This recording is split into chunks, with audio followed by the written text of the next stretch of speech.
সারা দুনিয়ার সমস্ত কষ্ট, সারা দুনিয়ার যত কষ্ট, দুঃখ এবং যন্ত্রণা যা আপনি নিজের মনে করছেন যেগুলো আমার, কিভাবে আমি আপনাকে ভাই হিসেবে পরামর্শ দেই, জাস্ট দুটো কাজ করবেন, আপনার সমস্ত দুঃখ কষ্ট যন্ত্রণা শেষ, মুহূর্তেই শেষ।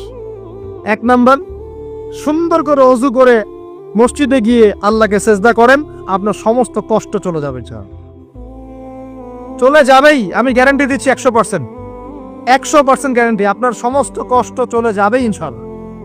আমাদের নবী যখনই কষ্ট পেতেন নামাজে দাঁড়িয়ে যেতেন। তুমি কষ্ট পেলে পেনশন ধরাও।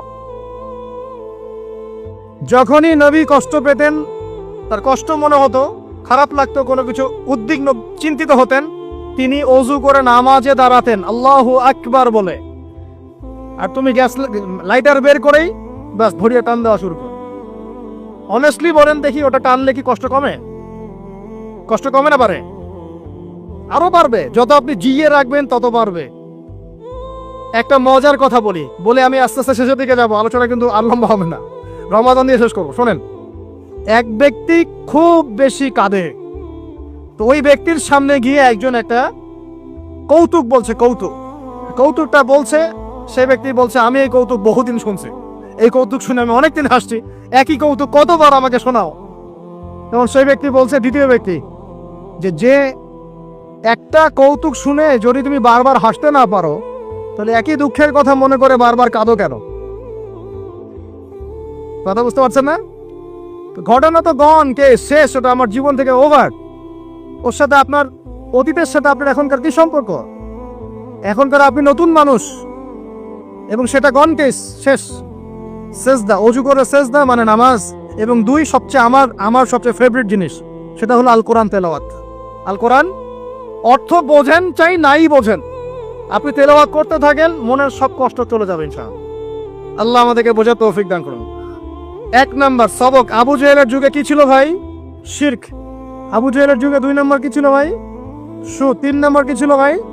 4 নম্বর ছিল মেয়েদের অবমাননা। এটা আমাদের এখানে নাই, এটা নিয়ে আজকে আর কথা বলতে পারতেছি না, রুচি নাই, সময় নাই।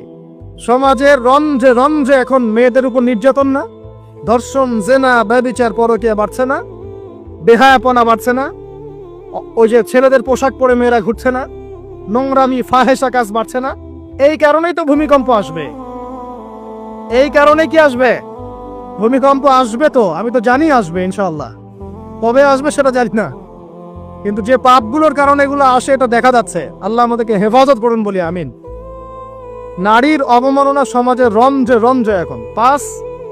একটা কথা বলি, অনেক সময় দাড়ি টুপি নিয়েও আমরা মেয়েদেরকে ঠকাচ্ছি। দাড়ি টুপি নিয়েও মেয়েদের সম্পত্তির অধিকার দিচ্ছি না, বোনের অধিকার দিচ্ছি না, মায়ের অধিকার দিচ্ছি না, স্ত্রীর অধিকার দিচ্ছি না। এগুলোও চলবে না।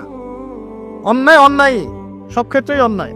5 নাম্বার, আবু জেহেলের যুগের মধ্যে ভাই গোত্রীয় হানাহানি, মারামারি, কাটাকাটি ছিল। আমাদের সমাজে নাই, বিশ্বের মধ্যে নাই, পলিটিক্যাল অঙ্গনে নাই, সমাজের মধ্যে নাই, ধর্মের মধ্যে নাই। এখন তো মসজিদও মারামারি করতেছে, তাই না? মাসআলা নিয়ে ঝগড়া করে আমি দেখেছি মসজিদেও মানুষ মার্ডার হয়েছে। মসজিদে আমরা ছোট ছিলাম, একসময় দেখেছি কোন একটা মাসলা নিয়ে ঝগড়া হয়েছে, 2 দল হকি স্টিক নিয়ে আসছে, মারামারি করেছে। জিহাদ কেটে কি? আস্তাগফিরুল্লাহ। তো মসজিদেও, ধর্মতাত্ত্বিক ক্ষেত্রেও, অর্থনীতিতে, রাজনীতিতে, সমাজে, সব জায়গায় এখন গোত্রীয় হানাহানিটা আছে কি নাই? এখন বলেন, আবু জেহেলের যুগের এই জাহেলিয়াত গুলো বর্তমান বিশ্বের মধ্যে আছে কি নাই?